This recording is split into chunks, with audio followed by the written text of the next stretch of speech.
tervehdys. Vuorossa olisi vesiputous eli Viparita Karani. Aivan ihana jalkojen rentoutus ja koko hermosto rauhoittava asana. Ei sen kummempia valmisteluja, jos sulla on bolsteri tai paksu tyyny tai muutama taiteltu huopa, ne voi olla tässä apuna. Mutta ilmankin pystyy tekemään asennon ihan tosi hyvin. Eli lähes tulemaan istuun ihan seinän viereen. Asettele sun pakara sinne aivan sinne seinän viereen, niin että ihan kiinni siellä. Ja lähdetään täältä tulee ensin kylkimakuulle niin, että pakarat pysyy siellä seinässä kiinni. Ja sitten lähden nostaa jalkoja ylös kohti kattoa, eli kierrät sieltä kylkimakuulta selinmakuulle ja jalat osoittaa tuonne ylöspäin.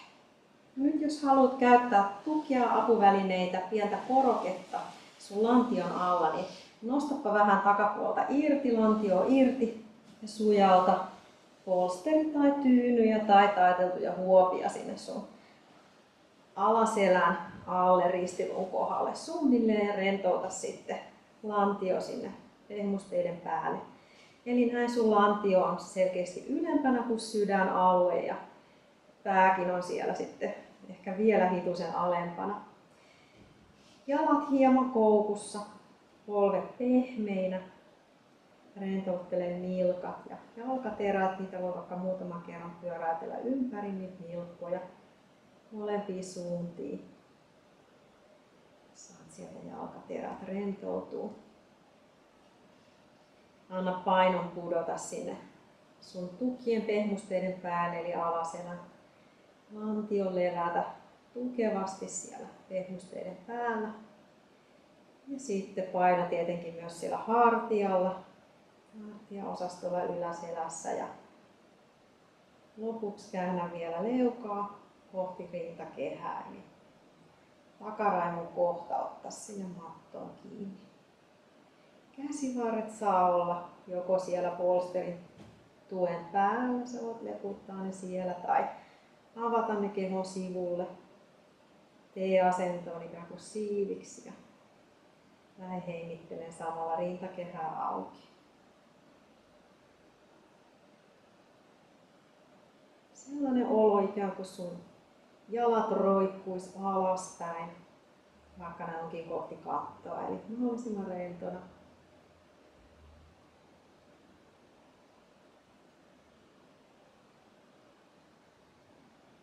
Tämä asento vaatii tosi vähän kannattelua, eli vaikka pidätkin niitä jalkoja siinä pystyssä, niin mahdollisimman rennosti eli vaan nojailet sinne seinään ja pehmennät, vapautat kaiken, mikä mahdollista.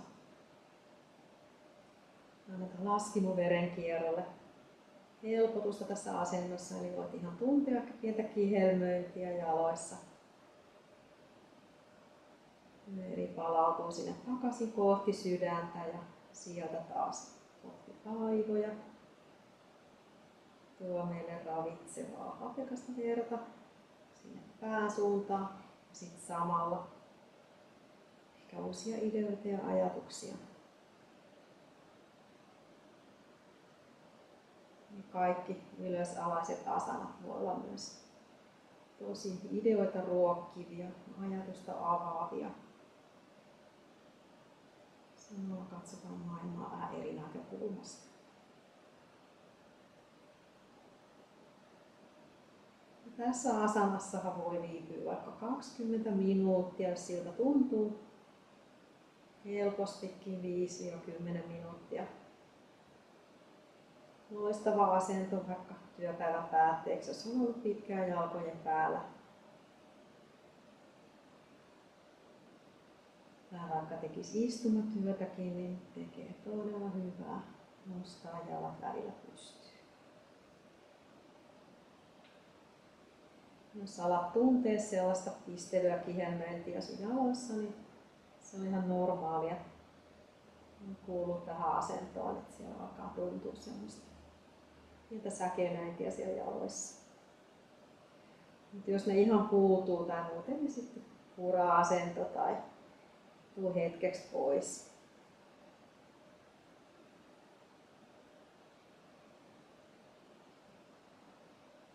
rentouttele sun lavat, käsivarret. Hengittele syvään sisään ja ulos.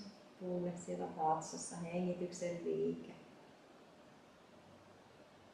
Eli sisään hengityksellä vatsa kohoaa ja ulos hengityksellä palautuu. Paino vähän sisäänpäin.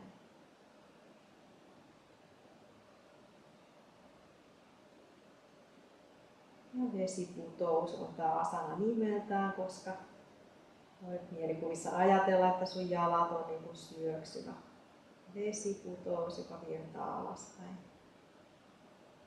Ja sun yläkeho on se lampi, kautta syöksyvä veden vastaan.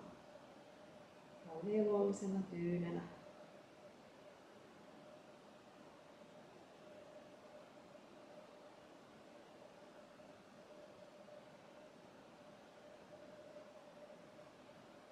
Taas vielä yksi sisään ja ulos hengitys. Nautiskele siitä vesiputouksen syöksystä. Ja ulos hengityksen jälkeen sä voit lähteä purkaa asentoa. Tuo vähän jalkapohjia seinää vasten ja kohota takapuolta sen verran, että saat otettua sieltä korokkeet pois alasena alta ja palauttele sitten kehoa lattiaan. Voit koukistaa polvet sun syliin. Vähän halata sääriä. Kietoa kädet sieltä jalkojen ympäri. Ja sitten jomman kumman kyljen kautta käännähdä pois asanasta, tuo kättä tueksi lattiaa ja tuu takaisin istuun. Näin on katsottu vesiputousasana läpi ja kiitän sua tästä miniharjoituksesta. Palaillaan taas seuraavan kirjaimen pariin.